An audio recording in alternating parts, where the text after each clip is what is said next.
Hi friends, welcome to our YouTube channel east Godavari పెళ్ళం west Godavari మొగుడు. So ఈరోజు మరొక న్యూ కంటెంట్తో మీ ముందుకు వచ్చేసాం. అది ఏంటా అని అనుకుంటున్నారా? మన ఆంధ్రాలో, అది కూడా మన వైజాగ్ దగ్గరలో ఫ్యామిలీతో కలిసి ఒక క్వాలిటీ టైం స్పెండ్ చేయాలి అనుకుంటే మేము చెప్పే ప్లేస్కి తప్పకుండా విజిట్ చేస్తే బాగుంటుంది. అది కూడా మేము వెళ్ళిన తర్వాతే మాకు అనిపించింది. సో ఆ ప్లేస్ ఏంటి అని అనుకుంటున్నారా? అదే మన రామనారాయణం. రామనారాయణం చూస్తే నిజంగా హనుమంతుడు ఇక్కడే కొలువై ఉన్నాడేమో అని అనిపిస్తుంది. అలాంటి చూడచక్కటి మనసుకి హ్యాపీగా ఉండే ప్లేస్కి ఎలా వెళ్ళాలో, ఏ టైంకి వెళ్తే బాగుంటుందో ఈ వీడియోలో చూసేద్దాం రండి.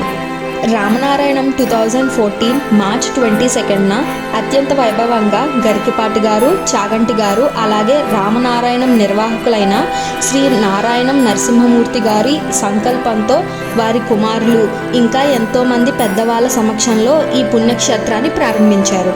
మన రామనారాయణం ఎలా ప్రారంభించామో తెలుసుకున్నాం కదా, ఇప్పుడు అక్కడికి ఎలా చేరుకోవాలో తెలుసుకుందాం. ఆంధ్రప్రదేశ్లోని వైజాగ్ నుండి అయితే ఆల్మోస్ట్ 60 కిలోమీటర్స్ దూరంలో ఉంది. వైజాగ్ నుంచి విజయనగరం నుండి కోరుకొండ రోడ్డుకి చేరుకోవాలి. కోరుకొండ రోడ్లోనే రామనారాయణం నెలకొని ఉంది.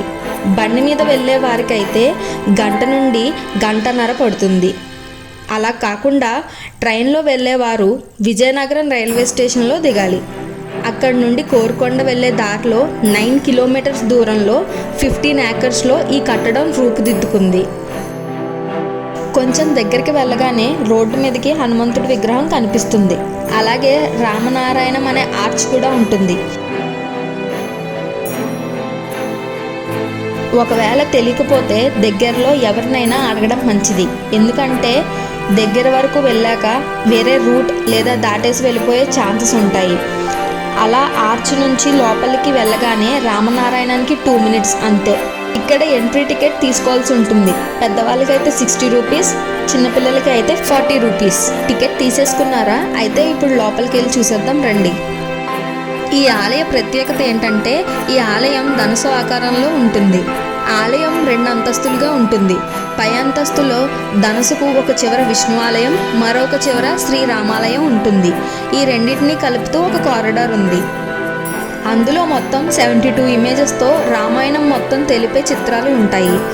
72 ఇమేజెస్లో ఫస్ట్ 36 ఇమేజెస్ ధనుసు ఆకారంలో మొదటి పార్ట్లో ఉంటాయి. మిగతా 36 రెండో పార్ట్లో ఉంటాయి. ఈ ఇమేజెస్కి కింద ఆ ఘట్టాలకు సంబంధించిన విశేషాలు తెలుగులో మరియు ఇంగ్లీష్లో ఎక్స్ప్లెనేషన్ ఇచ్చారు. ఇది ఇలా చదువుకుంటూ ముందుకు వెళ్ళండి.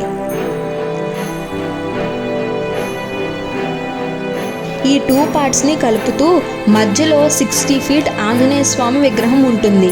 2 వైపులా ఉన్న ధనుసాకారానికి రక్షకుడిగా మధ్యలో ఆంజనేయ స్వామి ఉన్నట్టు ఉంటుంది. ఈ విగ్రహాన్ని చూడడానికి ఎక్కడెక్కడి నుంచో విజిటర్స్ వస్తున్నారు. ఏంటి, ఆంజనేయ స్వామి విగ్రహం ప్రతి ఊర్లో ఉంటుంది కదా, దీని ప్రత్యేకత ఏంటి అని అనుకుంటున్నారా?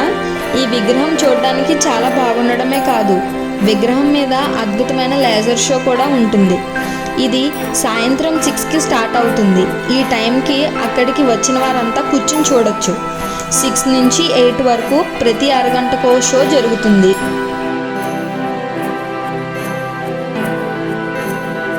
ఈ లేజర్ షోలో హనుమాన్ చాలీసా మొత్తం హనుమంతుడి విగ్రహం మీద గ్రాఫిక్స్ అండ్ లైట్స్తో చెప్తారు.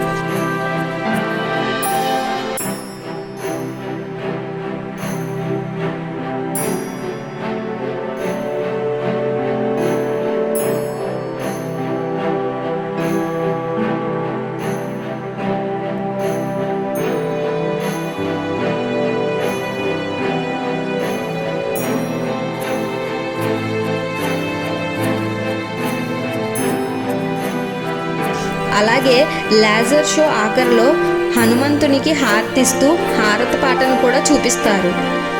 చివరిలో రామనారాయణం యొక్క పెద్ద అర్చకులు వచ్చి 60 అడుగుల ఆంజనేయ స్వామికి హారతిస్తూ లేజర్ షో ముగిస్తారు. ఈ లేజర్ షో 30 మినిట్స్ ఉంటుంది. అసలు టైం 30 సెకండ్స్లా గడిచిపోతుంది. లేజర్ షో కూడా హై అండ్ టెక్నాలజీ ప్రొజెక్టర్తో ప్లే చేయడం వల్ల చాలా బాగుంటుంది.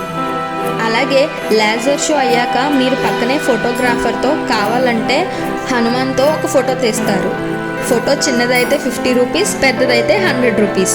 వీలైతే తీయించుకుని ఇంట్లో పెట్టుకోండి, హనుమాన్ మీతోనే ఉన్నట్టుంటుంది. నెక్స్ట్ కిందకి వెళ్ళే దారిలో 16 అడుగుల ఎత్తు ఉన్న శ్రీ మహాలక్ష్మీదేవి, శ్రీ సరస్వతీదేవి విగ్రహాలు ఉంటాయి. ఈ 2 విగ్రహాల మధ్య ఫౌంటైన్స్ కూడా ఉన్నాయి. మెట్లకు ముందు ఈ ఆలయం కట్టించిన నారాయణం నరసింహమూర్తి గారి విగ్రహం ఉంది. అంతేకాదు ఆలయం అంతా లైటింగ్స్తో వెలిగిపోతూ ఉంటుంది. అలాగే మంచి గార్డెన్స్ అండ్ ఫ్లవర్స్తో చాలా గ్రీనరీగా అనిపిస్తుంది.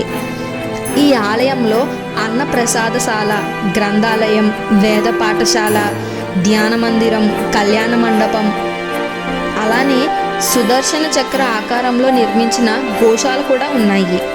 ఎవరైనా విజయనగరం వెళ్తే తప్పకుండా ఈ ఆలయాన్ని ఒక్కసారైనా చూడండి. మన ఆంధ్రప్రదేశ్లో ఎక్కడా లేని విధంగా ఇక్కడే లేజర్ షో ఉంటుంది. గుడి నిర్మాణం కూడా చాలా కొత్తగా ధనుసు రూపంలో ఉంటుంది.